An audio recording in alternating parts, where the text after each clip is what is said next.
Sir ಆಮೇಲೆ ಪ್ರಜ್ವಲ್ ರೇವಣ್ಣ ಅವರಿಗೆ ಜೀವಾವಧಿ ಶಿಕ್ಷೆ ಆಗಿದೆ. ಸರ್ಕಾರನೂ ಮೊದಲನೇದಾಗಿ ನಾನು ನಮ್ಮ ಪೊಲೀಸ್ ಇಲಾಖೆಯಲ್ಲಿ ವಿಶೇಷವಾಗಿ COD ಅವರಿಗೆ ಅವ್ರು ಮಾಡಿರ್ತಕ್ಕಂಥ ಉತ್ತಮವಾದ ಕೆಲಸದ ಬಗ್ಗೆ ಅಭಿನಂದನೆ ಸಲ್ಲಿಸ್ತೇನೆ.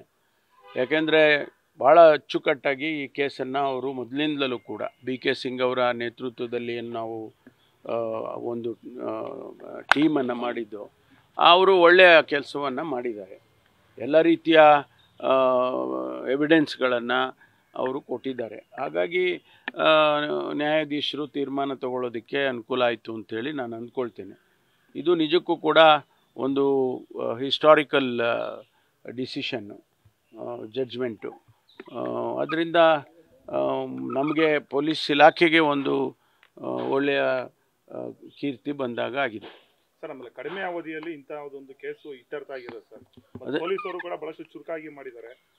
ಅದನ್ನೇ ನಾನು ಹೇಳಿದ್ದು, COD ಟೀಮ್ನವರು ಅವರು ಎವಿಡೆನ್ಸ್ಗಳನ್ನ ಕಲೆ ಹಾಕೋದ್ರಲ್ಲಿ ಮತ್ತು ಯಾವ್ಯಾವ ರೀತಿಯಲ್ಲಿ ಅವರು ಕಾನೂನಿಗೆ ಕನ್ವಿನ್ಸ್ ಮಾಡಬೇಕೋ ಆ ರೀತಿ ಕೆಲಸ ಮಾಡಿದ್ದಾರೆ. 1 ವರ್ಷ 4 ತಿಂಗಳು, 1 ವರ್ಷ ಸಾಮಾನ್ಯವಾಗಿ ಈ ಥರ ಕೇಸ್ಗಳೆಲ್ಲ ವರ್ಷಗಟ್ಟಲೆ ತಗೊಳುತ್ತೆ.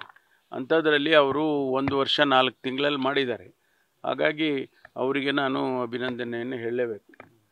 ರಾಜಕೀಯವಾಗಿ ಯಾವ ರೀತಿ ನೋಡ್ತೀರಾ ಸರ್ ಈ ಒಂದು ಪ್ರಕರಣ? ಅದರಲ್ಲಿ ಏನು ರಾಜಕೀಯ ಬರುತ್ತೆ? ರಾಜಕೀಯದ ಇದರಿಂದ ನೋಡೋಕ್ಕಾಗೋದೇ ಇಲ್ಲ. ಇದು ರಾಜಕೀಯದಿಂದ ನೋಡೋಕ್ಕಾಗಲ್ಲ, ನೋಡಲೂಬಾರ್ದು. ರಾಜಕೀಯದ ದೃಷ್ಟಿಕೋನದಿಂದ ನೋಡಲೇಬಾರ್ದು. ಯಾಕಂದ್ರೆ ಸರ್ ಮೊದಲಿಂದಲೂ ಕೂಡ ಅವ್ರು ಹೇಳ್ತಾ ಇದ್ರು, ಕುಮಾರಸ್ವಾಮಿ ಆಗಿರ್ಬೋದು, ರೇವಣ್ಣ ಎಲ್ಲ ಇವರು ರಾಜಕೀಯ ಪಿತೂರಿ ಮಾಡಿದ್ದಾರೆ. ಆಮೇಲೆ ಸರ್ಕಾರದ ವಿರುದ್ಧನೂ ಕೂಡ ಆರೋಪ ಮಾಡ್ತಿದ್ರು, ಕಾಂಗ್ರೆಸ್ ವಿರುದ್ಧ ಕೂಡ ಆರೋಪ ಮಾಡ್ತಿದ್ರು. ಇಲ್ಲ, ಅವರ ಆರೋಪಗಳು ನಿರಾಧಾರ ಅಂತೇಳಿ ಈಗಾರು ಗೊತ್ತಾಗಿದೆಯಲ್ಲ. ಯಾವುದು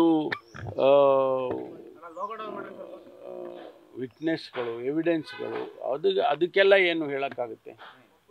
ಅದನ್ನು ಇಟ್ಕೊಂಡೇ ತಾನೇ ನ್ಯಾಯಾಧೀಶರು ಈ ಒಂದು ಆದೇಶವನ್ನು ಮಾಡಿದ್ದಾರೆ.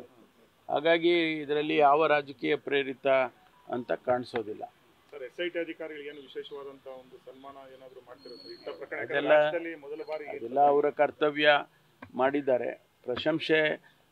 ಪ್ರಶಂಸೆ ಮಾಡುತ್ತೆ ಸರ್ಕಾರ.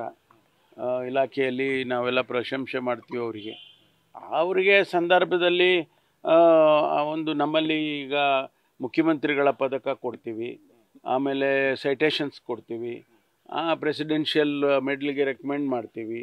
ಇವೆಲ್ಲ ಇಲಾಖೆಯಲ್ಲಿ ನಡೀತಕ್ಕಂಥವು. ಆ ಸಂದರ್ಭದಲ್ಲಿ ಇವರಿಗೂ ಕೂಡ ಪರಿಗಣಿಸುವಂಥ ಕೆಲಸ ಆಗುತ್ತೆ.